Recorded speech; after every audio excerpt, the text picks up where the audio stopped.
La boîte de base est intéressante, mais si vous êtes comme moi, vous allez en vouloir plus.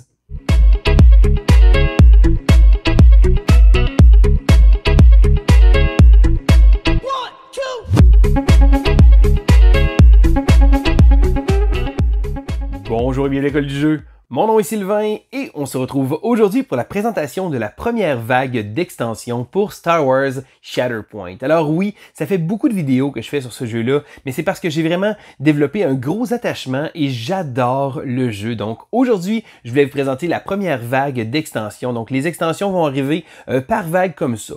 Il n'y a rien d'obligatoire, donc des fois il y en a que c'est du terrain supplémentaire qu'on va pouvoir ajouter, du terrain officiel, et également la possibilité de pouvoir avoir des escouades de plus. Donc, rien d'obligatoire, mais c'est certain que si vous êtes comme moi, vous allez vouloir voir la variété que les nouveaux personnages offrent et je trouve ça très intéressant. Donc, c'est la raison pour laquelle je vous présente aujourd'hui la première vague.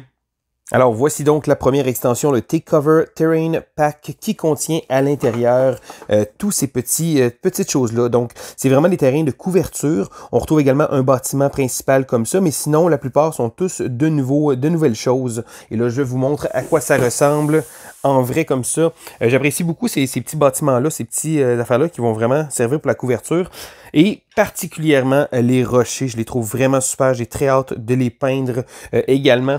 Donc, on a justement un des bâtiments qu'on avait dans la boîte de base. Et on a également le Speed Racer que j'ai fini par avoir bien de la misère parce que lorsque j'ai coupé le petit point, il y avait un petit peg qui allait en dessous pour se loger là. Et je l'ai coupé, donc j'ai eu toutes les misères du monde à le faire tenir. Mais c'est vraiment une belle pièce. Donc, ça va rajouter des terrains qui vont surtout servir pour la couverture. Le deuxième Terrain Pack se trouve être le High Ground qui va rajouter ici des bâtiments pour aller chercher de l'élévation. Alors à l'intérieur, on va retrouver des bâtiments qu'on avait déjà dans le jeu de base, mais ça va servir pour rajouter les deuxièmes étages et l'élévation est très importante dans ce jeu-là.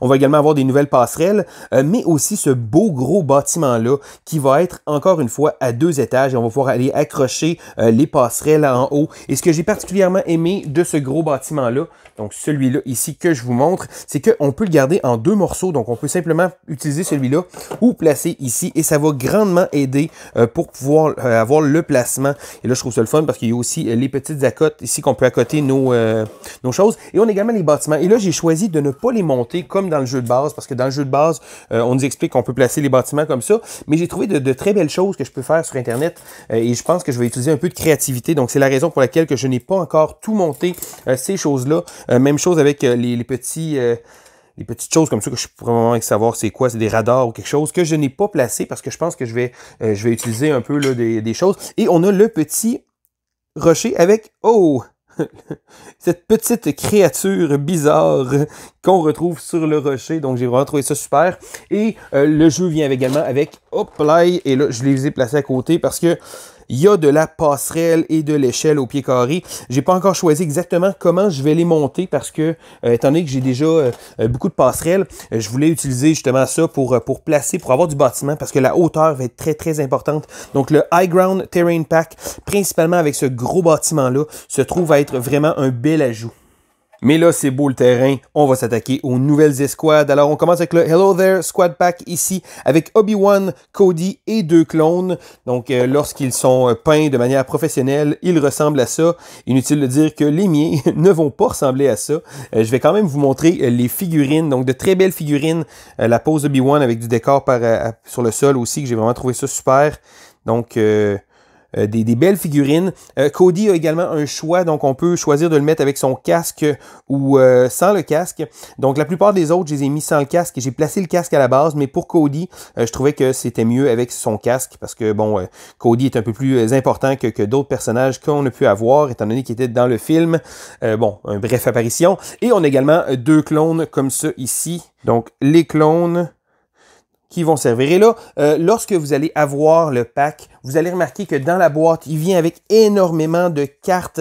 C'est parce que c'est en plusieurs langues. Donc, on a droit d'avoir toutes les cartes en plusieurs langues, ce que je peux comprendre, mais on a également les cartes de Shatterpoint ici comme ça. Donc, dans toutes les langues, on s'entend qu'il aurait probablement pu mettre juste 3 cartes parce que les cartes sont identiques. Bon, je comprends pour les cartes avec les choses comme ça ici, avec les différentes langues qu'on peut, ça. Mais le fait d'avoir placé des cartes, mais bon, que voulez-vous, hein, ça fait beaucoup de cartes inutiles qu'on ne servira pas, donc qui vont aller de côté. Et là, si on se concentre avec ceux-là qu'on a présentement, Donc le général Obi-Wan Kenobi, je ferai pas le tour de toutes les habiletés, je vais vous montrer en gros un peu qu'est-ce qu'il peut faire.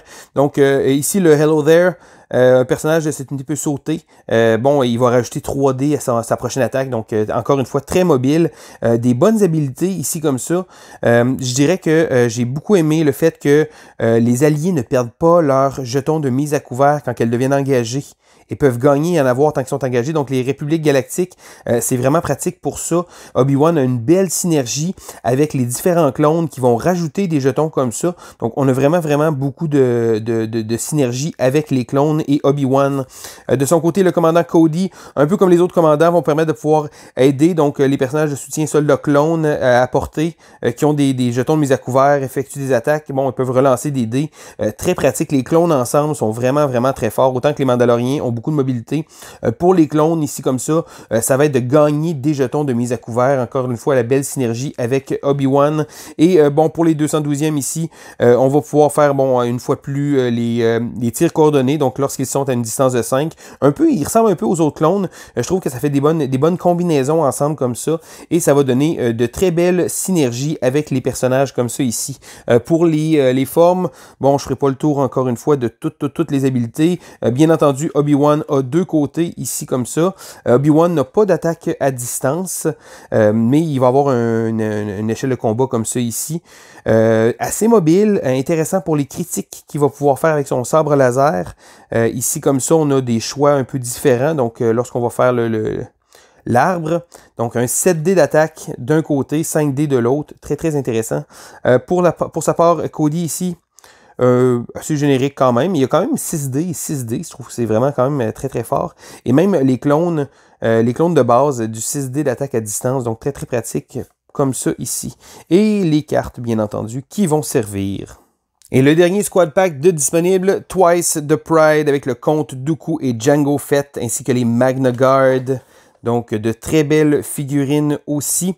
Dooku a une option. Donc, on a l'option de l'avoir avec le bras standard, ici comme ça.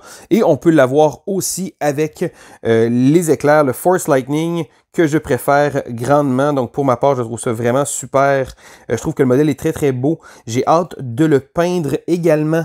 On a Jango Fett ici. Donc Jango, qui étonnamment n'a pas le mot-clé Mandalorien, donc malgré le fait qu'il ait le look de la job. Et il y a également les Magna Guards. Et pour les Magna Guards, je tiens à dire quelque chose. Si vous pensiez que les B1 de la boîte de base étaient déplaisants à monter, j'ai eu énormément de misère à le placer. D'ailleurs, le positionnement est très ordinaire, donc je pense pas que c'est supposé aller comme ça. J'ai réussi à le faire le mieux que je pouvais, mais les Magna Guards ont été assez pénibles à monter, je dirais. Et là, bon, bien entendu, comme la boîte de B1, ça vient avec beaucoup trop de cartes qui ne serviront pas. Et les cartes de base ici. Il faut savoir que le Comte Dooku a déjà un errata, donc sur le site, ils ont changé un peu la manière d'amener les habilités parce que Dooku est très fort. Ce qu'il va pouvoir faire en gros, bon oui, il va pouvoir au début de l'activation choisir des alliances séparatistes et de pouvoir déplacer un personnage, mais ces habilités-là sont tellement géniales. Donc celle-là ici, vous pouvez faire certainement mieux, c'est que lorsqu'il va être ciblé par une attaque, il peut dépenser des points de force pour pouvoir modifier les résultats de l'attaque. Donc ce qu'il va faire, c'est qu'il va pouvoir changer les résultats de coups en raté comme ça. Et c'est très pratique. Et c'est fait après le lancer de dés parce que la façon que c'est écrit, c'est un peu vague. Mais lorsque l'adversaire va brasser les dés, c'est là qu'on va pouvoir choisir de payer des points de force pour pouvoir enlever ses dés. Et encore une fois, ce pouvoir-là va bien se jumeler avec celui-là parce que lorsque il y a une attaque qui est faite proche de lui, ce qu'il va faire, c'est que si l'attaque n'a pas de résultat de succès, un personnage peut se déplacer et faire une attaque. Donc, avec la première habilité, il va pouvoir changer les succès en raté et ensuite de ça, il va pouvoir faire en sorte de déplacer pour attaquer. Donc vraiment super. Un personnage que j'ai très hâte de jouer et de peindre aussi la figurine. Jango Fett ici, classique au Mandalorien, on a ici beaucoup de mobilité. Cependant, contrairement aux autres, il ne se déplace pas gratuitement en début de tour comme ça. Mais on a également le filet de capture, vraiment génial pour pouvoir attirer un personnage. Donc attirer, je trouve ça vraiment super. C'est très pratique, de un, pour amener en combat et de deux, aussi pour pouvoir modifier avec les objectifs. Bon, il va également avoir des pouvoirs. Donc lorsqu'il a fait intensité de concentration, il peut se déplacer. Ici, comme ça, lorsqu'un personnage de cette unité blesse une unité principale ou secondaire, on peut récupérer des points de force. Et récupérer des points de force, c'est une habilité que j'aime énormément de Asajj Ventress. Donc, très, très pratique. D'ailleurs, aussi, le Comte Dooku a une habilité pour pouvoir récupérer des points de force. Donc, ça nous permet de pouvoir vraiment maximiser notre utilisation. Pour les Magna Guard, eux sont très pratiques parce que ils sont des excellents protocoles de protection, donc c'est des gardes bien entendu. Ce qu'il va faire, c'est que bon, ils vont pouvoir se déplacer pour se rapprocher et interposition. Donc tant qu'elle n'est pas blessée, les personnages ennemis engagés avec eux ne peuvent pas cibler des personnages principaux ou secondaires. Donc c'est vraiment pratique de les avoir en bon état. Donc lorsqu'ils sont frais comme une rose, et on peut les coller sur Dooku et il va y avoir une très très belle synergie qui va se faire avec Dooku et sa protection comme ça. Donc les Magna Guard, une bonne garde rapprochée pour le compte. Donc, si on regarde ici, Dooku de son côté, des éclairs de force que je trouve vraiment super. 8 dés d'attaque, c'est vraiment génial. Un bon arc de combat ici, un Tech Tree.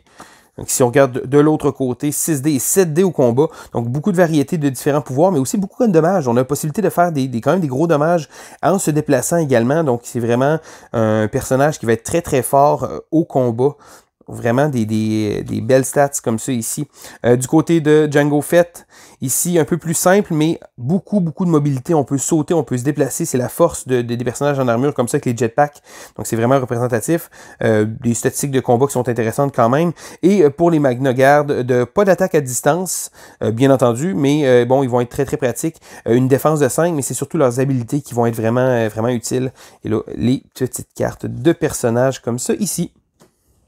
Et voilà, ça fait donc le tour de la présentation de la première vague d'extensions. Donc c'est certain que j'ai très hâte de voir les prochaines qui vont arriver éventuellement. Ils ont déjà une série d'extensions qui sont prévues. Donc certaines ont été délayées un peu, mais j'ai bien hâte de voir ces dernières. Donc c'est certain que je vais vraiment pas tout acheter. Je vais vraiment me focusser sur les personnages qui m'intéressent, mais également les modèles aussi que j'ai très hâte de voir. Donc Star Wars Shatterpoint est un jeu très riche avec un univers vraiment génial et j'ai encore envie de vous en parler.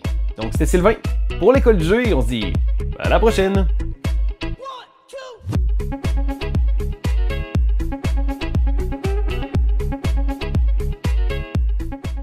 Et également d'avoir